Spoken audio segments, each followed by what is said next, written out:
Yeah, so not that I need to explain myself, but I wanted to share with you one of my chief inspirations for why I'm creating content. Why I feel like I have an obligation to share my perspective, share my opinion on things, as should anyone who has spent a decent amount of time paying attention, thinking critically about things, thinking deeply, creatively, being able to step back from one's own perspective and analyze, is what I believe actually true? So I've done a lot of that, and I want to share that. I kind of feel like I have an obligation. And like Devin Nash says here in this video, which I'll share with you, that if you have a computer and you speak English, you're already pretty qualified.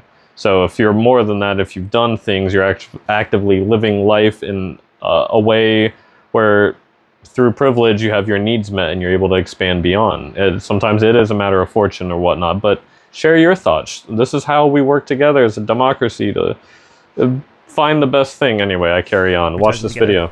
That's it. Let's talk about why you should start and why everyone should start. So why everyone should start and why I'm coming back. The number one reason is there will never be a period of time in the future where I don't regret creating valuable things. And I want to emphasize creating valuable things. There would be a time in the future where I regret creating content. So if I am just continuously looking at YouTube, what's the meta? What does everybody want to talk about? Oh, let's react to this streamer doing this. Let's react to this YouTuber doing this. Let's react to this person doing this. That will not create a library of stuff that I am proud of. But if I or you have an expertise or a story to tell, and you want to write an article about it, or you want to make a video about it, that is something that I don't think you can ever regret doing. That if you have tried legitimately to provide value to other people, whether it be educationally or entertainment-wise, remember, like, value is not just like, entertainment's fine. Like, you make people laugh and everything like that. If that's your objective, you get up every day to try to make people laugh. Hey, some of the greatest people in the world are those people. That's our stand-up comedians. That's people that kind of guard the frontier of civilization against becoming too PC or whatever. They're important people. So there is, if what you have to create is funny and you just want to make people laugh, you want to have people do better days, that's great. In my case, I want to create things that really make people think, that turn people on to issues they might not have thought about before, and also personally empower them to be better and more successful in their business and their personal lives. That would be great for me. That's kind of my version of this happiness. And if I try to create those valuable things, regardless of viewership and regardless of what happens, because I'm blessed enough, this kind of gets into reason number two, to not worry about that, then great, I want to do that.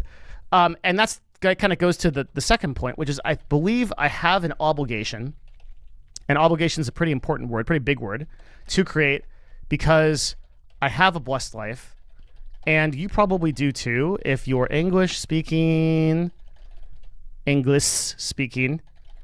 you are on a computer.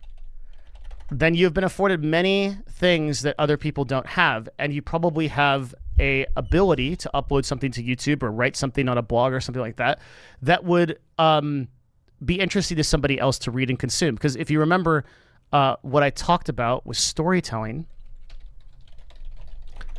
Storytelling is really the ability for all of us to share our unique experiences together so that we can kind of all simultaneously grow with those experiences. And so for that reason, I think that people who have had blessed lives, and actually people that, like, if you're in a third world country, you can get in front of a computer. Some of those are the most interesting stories of all. But those people may not have the ability to do those things. They maybe just be walking several miles a day to get water. So if you're in a position where you can teach, where you can share your experiences and your skills, and you've been gifted, or you've been blessed, or you've worked for, either way, that kind of life, I think you should share it. And by proxy, I think I should share it. And I use the word obligation, meaning that I kind of believe that I have a responsibility to do this.